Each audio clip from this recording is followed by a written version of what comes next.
Assalamualaikum warahmatullahi wabarakatuh. Waalaikumsalam warahmatullahi wabarakatuh. Saya Novando Gartio, NPM 1915012016. Udah tahu.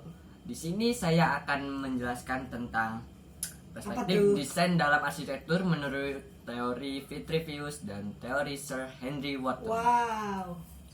Ini adalah tugas teori arsitektur. Iya tah.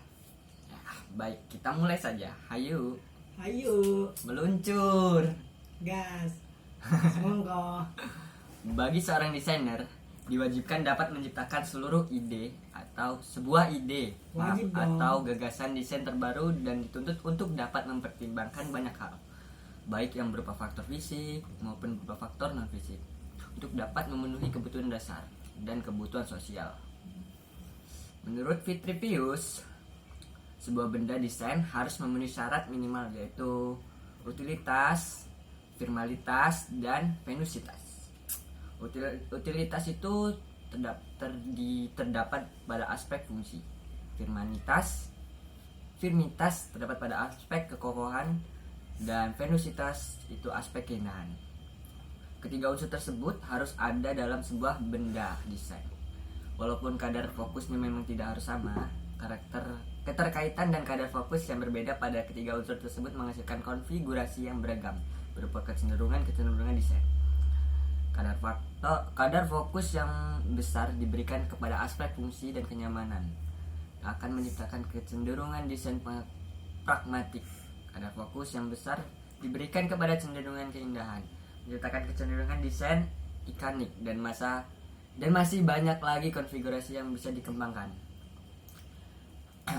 Sir Henry Wotton mengemukakan sebuah teori yang berhubungan dengan teori Vitruvius yang menyatakan bahwa bukan utilitas, formalitas, dan venusitas, tapi commodity, firmness, dan delight. Dari sini yang bisa kita tinjau bahwa teori Vitruvius pembahasannya kuat berada dalam ranah kebutuhan dasar dan sebuah desain. Sedangkan teori Sir Henry Wotton berada dalam ranah kebutuhan sosial dan sebuah desain. Namun demikian, lahirnya sebuah teori bukanlah menandakan matinya teori pendahuluan, namun lebih kepada upaya menciptakan lebih banyak kemungkinan baru terutama untuk keperluan bermetode dan berstrategi dalam mendesain.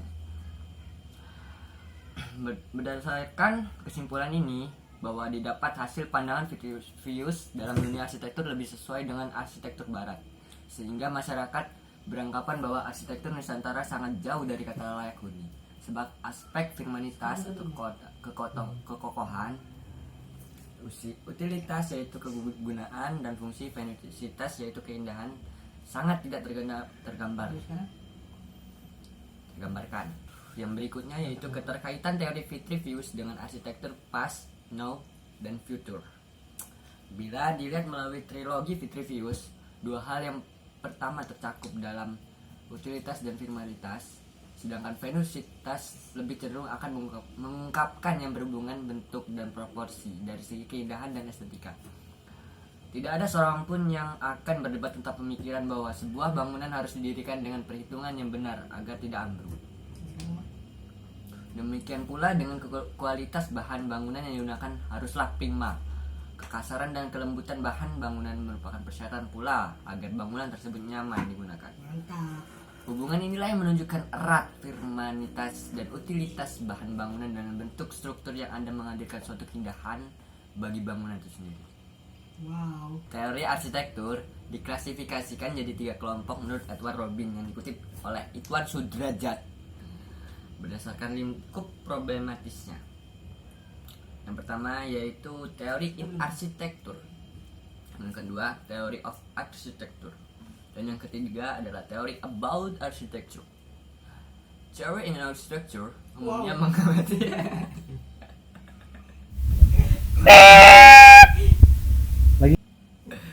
teori in architecture umumnya mengamati aspek-aspek formal, tektonik, struktural, representasional, dan prinsip-prinsip estetika yang melandasi gubahan arsitektur, serta berusaha merumuskan dan mendefinisikan prinsip-prinsip teori arsitektur yang praktis yang penting bagi pencipta desain bangunan yang baik.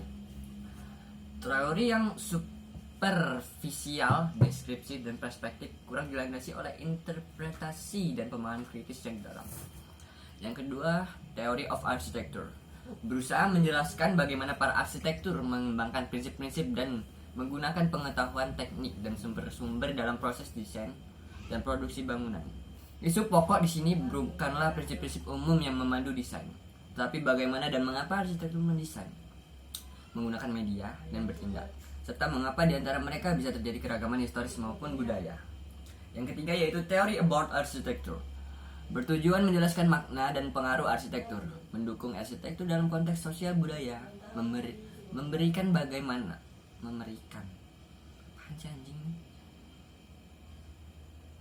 bagaimana arsitektur bekerja sebagai prosedur budaya atau memahami bagaimana arsitektur digunakan dan diterima oleh masyarakat. Dengan kata lain, teori ini berusaha menjelaskan bagaimana arsitektur berfungsi, dipahami, dan diproduksi secara sosial budaya. Sekian dari saya. Wassalamualaikum warahmatullahi wabarakatuh.